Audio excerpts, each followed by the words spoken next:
Welcome to Immediate Future. I'm joined by Belle Lawrence, our Associate Director. Hello. We're going to be talking about our latest report, which is looking at the 70 million plus travel conversations that took place from a UK audience last year. And it's quite interesting because the insight has really changed from previous years, showing that behaviours have changed, where there's a greater move towards communities and much more talk about family and friends. So what do you think about it? Well, the change in consumer activity on the channels has been really insightful this year. So recently, it's changed from Insta having been a very look-at-me, destination-led place with influencers just kind of showing off, really, to being more about genuine, less posed visuals. And we're seeing a bit more of a trend for people sharing more details about their holidays, so insights and tips, for example. And that's for me, that's really interesting because there's also some changes on Twitter as well. So Twitter has really risen through those holiday moments and has become much more emotional. In previous years, it was Instagram that was the emotional platform. But we're also seeing some surprises like cross-pollination, which shouldn't be a surprise given that we know that people have more than one social network, but people are promoting their Instagram posts on their Twitter and vice versa and across Facebook, etc. So lots of cross-pollination. Yeah, indeed. But a really interesting insight from the report is that consumers are taking conversations out of public into more private chats. So 43% of dark social users, people who use messengers, for example, have shared travel content, and that's aligned with a rise in the use of forums for discussion. So given that 19% of UK holidaymakers kind of listen to other people when it comes to deciding on what they're going to buy, that's kind of the darker social and the closed networks is really fueling more of the purchase decisions. I think what's really interesting is that brands are not making the most of this. What you're not seeing is any change in brand behaviour when there's quite a lot of change in consumer behaviour. So we've already stated that the channels have changed in terms of consumer behaviour, but brands are still promoting the same images across all the channels that they're active in, and they're not aligning to the way the customer is actually behaving. And very little of the branded content that I saw is actually promoting sharing. So they're not tapping into those dark social networks.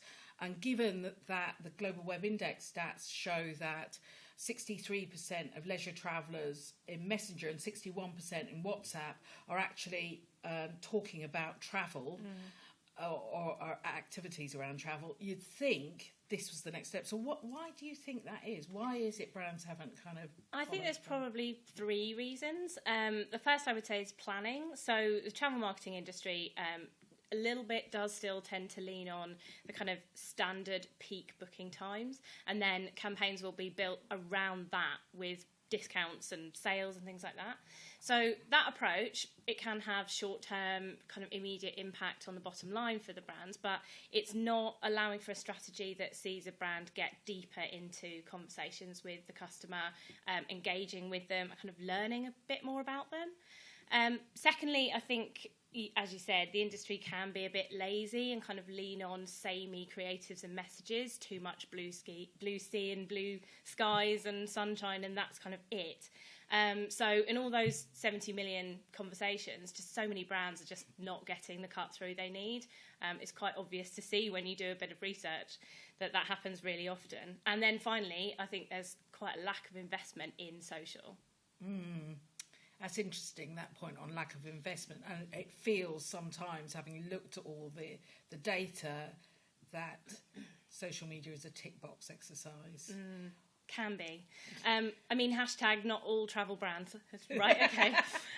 But there are probably still too many that end up leaning on the old ways, sometimes press advertising or PPC, for example. And not that these aren't valuable. I mean, newspapers can get a bad rap, but as I say, several brands do still rely on things like newspapers to sell off the page.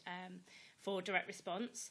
And search marketing is also really valuable, but it's much further down the funnel. So you can't really build a relationship with a customer by just kind of expanding that little bit of real estate on Google, for example. So I think brands that choose to employ strategies that are a bit more off the beaten path and wholeheartedly invest in social, they're the ones who are going to exist alongside their audience rather than just selling off the page, whether that be a paper page or a digital page. And they're the ones who will build that customer relationship in the long term.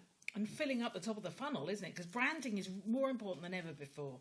The industry, in my view, faces a challenge, which is, and you see it through social media, which is that given what happened to Monarch, Thomas Cook, and more recently Flybe, is a lack of trust in the industry, and the wallpaper, brochureware content that is frequently used doesn't build trust. And I think that is a huge challenge for this industry. It needs to be able to help customers feel those recommendations and reviews are important to them. And you see it because you see the fact that there's a greater move to private communities. So people are not only moving to dark social, but to groups and to their friends and family communities on Facebook, for instance, and asking for recommendations and referrals. It is a challenging time for the industry, and you're right, trust is a big challenge for any brand, really. So I think there's been lots of changes, and couple that with some of the other insight on the report on emotional associations, their behaviours in the purchase journey when they're buying, for example, and how long it takes them to make a purchase decision, plus the topics that are talked about. I think we've seen quite a big change in the past couple of reports that we've run from previous years. Brilliant. Thank you, Belle, for your insights on that. There is lots in this report, so you can download it for free on our website at www.immediatefuture.co.uk. It's under the resources tab. You can watch more serious socials if you like listening to us chatter on our YouTube channel. Otherwise, we'll see you again in 2 weeks.